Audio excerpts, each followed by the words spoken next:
আমি দাঁড়িয়ে রয়েছি কলকাতার বইপাড়, মানে কলেজ। এটা শুধুমাত্র একটা রাস্তা নয়, এক ইতিহাস। পুরনো পাতার গন্ধ, হাজারো বইয়ের ভিড়, আর অফুরন্ত জ্ঞানের ভান্ডার।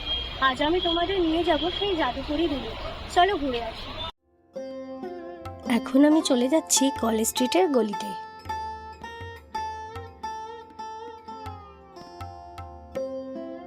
চারপাশে রয়েছে অসংখ্য বইয়ের দোকান আর রাস্তার ধারে বইয়ের স্টল। এখানে ঢুকলেই যেন বইয়ের গন্ধে মন ভরে যায়। এখানে নতুন বইয়ের পাশাপাশি পুরনো দুর্লভ বইও পাওয়া যায়। এই পুরনো বইগুলোর মধ্যে হয়তো এমন কিছু লেখা আছে যা আজকের দিনে বিরল। কবি, লেখক, গবেষক প্রায় সকলেই আসেন এখানে তাদের পছন্দের বইয়ের সন্ধানে। রামায়ণ ও মহাভারতের বই, গল্পের বই, বিভিন্ন ধরনের উপন্যাসও পাওয়া যায় এখানে। এখানে বাংলা সাহিত্যের বিশাল ভান্ডার থেকে শুরু করে রেয়ার ইংলিশ ক্লাসিক পর্যন্ত সবই পাওয়া যায়।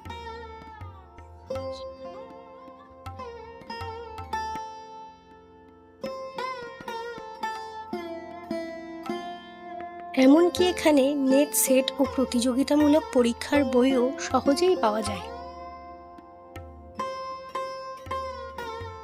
এই বইগুলোর ভিড়ে লুকিয়ে আছে ইতিহাস, দর্শন, সাহিত্য, বিজ্ঞান এবং রাজনীতি। এখানকার বই শুধু কাগজের পাতা নয়, বরং এক একটা যুগের সাক্ষী। শুধুমাত্র বইই নয়, কলেজ স্ট্রিটে রয়েছে নানান ধরনের খাতার কালেকশন। ছোট থেকে মাঝারি বিভিন্ন ধরনের খাতা পাওয়া যায় এখানে। কেজি দরেও বিক্রি হয় খাতা। এখানে প্রতিদিন ছাত্রছাত্রীদের ভিড় তো লেগেই থাকে। এই বইপাড়ার চারপাশে রয়েছে কলকাতার বেশ কিছু ঐতিহাসিক শিক্ষা প্রতিষ্ঠান, যেমন Sanskrit college, Seth Surajmal Jalan girls college, Calcutta university. সব মিলিয়ে এখানকার পরিবেশে বইয়ের প্রতি একটা ভালোবাসা তৈরি হয়।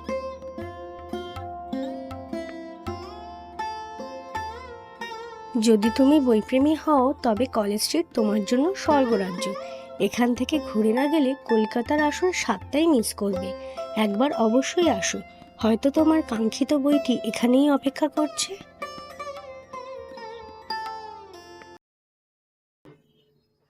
কলেজ স্ট্রিটের বইপাড় সত্যিই এক অন্যরকম জগৎ। যদি তোমারও এই ভিডিওটি ভালো লেগে থাকে, তাহলে অবশ্যই লাইক, কমেন্ট, শেয়ার এবং সাবস্ক্রাইব করতে ভুলো না। দেখা হবে খুব শীঘ্রই অন্য কোনো ব্লগে। ততদিনের মতো সুস্থ থেকো, ভালো থেকো।